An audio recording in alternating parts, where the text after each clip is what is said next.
Hello, my beautiful people. These are all my thoughts and opinions based on public information out there. Please do your own research, and this is for entertainment purposes only. As you can see, I got the second shot of the vaccine today. No big deal. It's just, I got it. I mean, anybody's free not to get it, but I decided to get it. I have lupus and secondary no syndrome, so I'd much rather be safe than sorry. You know what I mean? But let's get started with what I wanted to talk about. It's been bothering me for, you all know that I receive a lot of emails from people. Some of you are very nice, but I get a lot of emails from sugars and people who are not very nice, telling me how terrible, how racist the royal family was towards Meghan, how they made her feel like crap and all of that, right? You all know about the movie that's out there. Movie, right?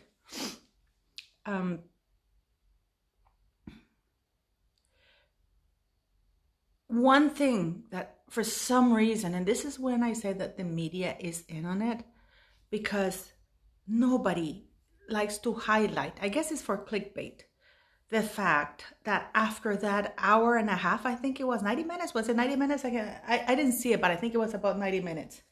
That they said that Kate was a horrible person, that everybody in the royal family, pretty much everybody's racist, that it was so terrible for her and the institution that she didn't want to live anymore. Harry came out and said, "Ooh, how happy now that I'm not in London anymore and I'm living here now. I'm so happy to be sitting here in front of you." And the same thing for Meghan, because she claimed that now she was thriving, not surviving, but thriving. Yet, when Oprah Winfrey asked her, "Would you go back?" I mean, there wasn't even a second of hesitation. It was an immediate yes. Now, I can tell you one thing. Let's not forget the context of this here. They supposedly had already signed a $100 million or $150 million Netflix deal. Plus, I think $30 or $18 million with Spotify. Plus, they have all these brand things. They are the billion-dollar brand. They're living in a mansion. They're both thriving in California. They're both happy to be there. They're both happy they have fled that horrible country of the United Kingdom, whose people are racist, terrible, who made his wife very unhappy to the point that she wanted to kill herself, right? By the way, the paparazzis were never chasing Meghan. She would have to call them and actually phone them and tell them, and some of them wouldn't even show up, okay? It was nothing like Princess Diana. Meghan is like Sarah Ferguson. Nobody cares about her, But anyways, I digress. So they have all of these millions. They're on their way to be a billion-dollar brand. They're both claiming to be thriving, happy. Harry makes it sound like he fled, like he was a refugee in the United States.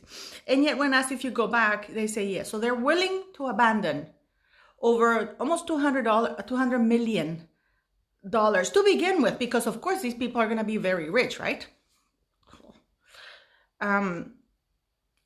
Their mansion, all these deals that they have ongoing, their mental health, because their mental health, according to them, is great in the United States. It's just the UK that was terrible, and the monarchy that was terrible, and the royal family that was terrible. So now they're willing to jeopardize their mental health, their mental well-being of them and their children, abandon the $200 million or $1 billion brand that they have, their homes, to go back and live in Frogmore Cottage, getting only $2 million a year, which is about $3 million a year from Prince Charles, to be minor royals. Can you please comment on this? Please help me understand. Because why would they? Unless everything that they say they have doesn't exist. and they have nothing else to hang their hat on. And everything is a lie. They don't have those deals. They're hurting for money, and they know that they're nobody without the royal family. But this is just me. I may be way off base. But what do you guys think? Why would they abandon such lucrative deals that they're so happy, they're thriving? You know, Meghan finally got her voice back. Harry's mental health, her mental health, and the money. I mean, it wasn't just the money. It's everything that they're thriving. You know, why would they do that? The only way you can do that, for example, I've been in shitty situations. You know, there's no way I'm going back to that if I'm in a very good one at the moment. Why would you want to go back to shit if you're sitting on a pile of diamonds? Why would you want to go back to dirt? You know, and in this case, there are many factors that were piling on. Not only the money side, but the fact that Meghan felt she could speak, that she had her voice, that her mental health was great, that she felt happy. And the same thing for Harry. Doesn't make any sense to me at all. I may be wrong. Please leave your comments. And by the way, if you like my channel, do subscribe, share, and like. Oh, and by the way, go in and check Trevor. I will keep leaving his link until you all subscribe to his channel. We do, and buy his book, okay? His book is called First and to Sangin. I also will leave the link so you can go buy it, okay? That's how we support the veterans. You know, this guy laid his life on the line for us.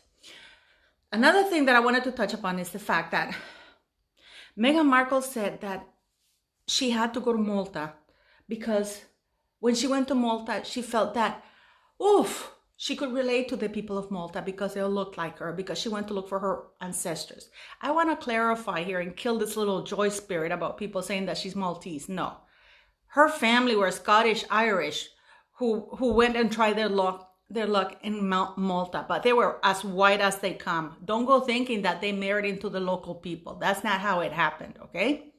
So for those who are saying that, oh, you know, Meghan Markle is from Malta, no, her great-grandparents moved there, and they were very white. She didn't pay because she also went with Vogue, and she said how she felt at home in those castles, living the white life that she aspires to, okay? She didn't pay to go search her African heritage. And it is my opinion, it is my held opinion that the only reason why she invited Doria is because she could not invite her. If you look at Doria, and don't get me wrong, Doria's like, way to go. Suddenly, if you look at Doria's net worth, it's $9 million. Where did this woman get $9 million? Can somebody please tell me? So Meghan has shunned everything about her Black heritage. So to all of the Black people out there who continue to support this woman, taking her as one of your own, why are you taking her as one of your own? She doesn't want to be one of you. She doesn't want to. She went to Malta. Look at the video. I'll actually leave the link in my description. You guys make me work twice harder. I'm going to leave you the link. How happy she is to be sitting in those castles, in that opulence. And I left a link in my previous video about these Black people talking about Meghan Markle and how she is congratulated as a big achievement that she married into white family. That is not an achievement. That is not an achievement at all. That is not an achievement at all. Sorry, I have to turn that off here. So that is actually an embarrassment. And it's funny that Oprah did the same thing. She did some 50 women or something, the powerful women. And all these women were actually very high achieving CEOs of company. They started their own company. They lead this thing. And Meghan's achievement, married into royalty. Is that what Black women aspire to? To not embrace. I can tell you, I love being, part Latin. I love it. And I embrace that part of the culture, just like I embrace my Canadian culture and my European culture. All of them. But Meghan specifically shuns everything about Black culture. I mean, I don't understand why the black people are still going on about that she's one of theirs. She's not. She doesn't want to be. And again, I go back to her 40 by 40 thing that she did for her 40th birthday. When instead of highlighting, bringing a black woman of a grassroots organization, a black female, she got a white one and a middle-aged, and the whitest of them all, by the way, to ridicule an entire culture. Because what they were, can you imagine if Melissa McCarthy had sat there with like looking like Aunt Jemima, or painting blackface on her and talking all Southern? She wouldn't be talking, she wouldn't be able to show her face anywhere. It's the same thing that they did with the British culture. They ridicule the British culture, not the monarch, the culture, their traditions. That is absolutely appalling. But that has been bothering me for quite some time. Why hasn't anybody asked, why would Meghan want to go back? Why did she say we would go back in an instant? If she's thriving, if she's finally in a place that she claims she's happy with, and with a lot of money. Doesn't make any sense. But anyways, do leave me your thoughts and opinions. And I'm not feeling too well because of the vaccine, see? But do leave me your opinions. And you know what? I'm going to do a video on the McCanns again because I received a lot of mail from that. And there were some interesting points that I want to pick on that. So anyways, thank you for listening to me, guys. You know, thank you for listening to this old crazy woman. I'm going to be 53 in November. Can't believe I'm that old. But anyways, have a good day. Lovelies.